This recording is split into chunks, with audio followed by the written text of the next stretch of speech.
See the Mother Nature, the great Niagara Falls. They are at the border of Canada and United States of America. See the clouds building up when water falls with so much speed, water becomes clouds.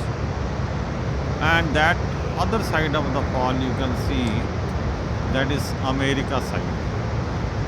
At the far end you can see a building, that is America side of the great Niagara Falls. And there is a bridge across this river, and that is called the Ambassador Bridge.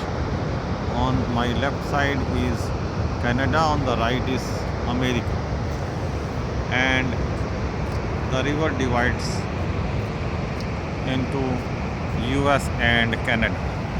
And see the depth of the falls.